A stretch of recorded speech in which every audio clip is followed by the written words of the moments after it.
Welcome. This is James Corbett of the Corbett Report with your Eyeopener report for boilingfrogspost.com. The modern supermarket is less and less a place to purchase food for the household, and more a war zone where shoppers have to negotiate a minefield of toxic chemicals and additives. From processed foods with their string of unpronounceable ingredients, to the fresh fruits and vegetables saturated in pesticides, to meat and dairy products from industrial farms where animals are raised on a diet of growth hormones and animal waste, to the ever-present and ever-growing danger of GMO contamination of nearly everything, feeding healthy, nourishing food to your family is quickly becoming difficult, if not impossible, through the industrial food system. Perhaps the worst part of this phenomenon is that as specialist stores begin to cater to the demands of their economically comfortable clientele for fresh and organic foods and ingredients, it is the poorest members of society who are increasingly targeted by these health hazards. There's always lots of nice products standing out at the grocery store. This one caught my eye because it's classy and it's on sale and it's filled with more GMO ingredients per item than just about anything I've seen. Let's take a look at Class Horchata, which is a powdered drink mix. It's got dextrose, sugar, titanium dioxide, maltodextrin, partially hydrogenated vegetable oil, which may contain soybean, canola, and or palm oil.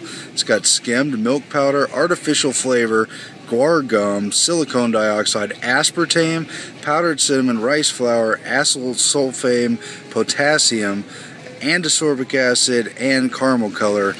And that's far too many GMO ingredients, but it's on sale and pitched, I'm going to go ahead and say, to a certain class. For a generation that has been raised on processed foods and microwave dinners, it may be hard to imagine that any alternative to these products are available. For those who are interested in sourcing healthy alternatives to the chemical concoctions that pass for food these days, there are, as always, a host of excuses for why they can't buck the status quo and say no to the food conglomerates that control so much of our modern food supply. It's too expensive to buy fresh organic foods. It's too time-consuming to prepare foods from scratch. There isn't enough time or space to grow your own fruits and vegetables. Ironically, as more and more people fall through the cracks economically, with a record 47 million Americans now relying on food stamps to help keep food on the family table, the apathy and inertia around these issues is beginning to fade. In the last several years, we have seen a resurgence in the concept of victory gardens and urban gardening generally, as millions of people around the globe begin to rediscover the practicality, not to mention the simple joys, of growing their own food. In fact, as some of these families have shown, the space limitations of urban environments need not be an impediment to the truly dedicated urban gardener.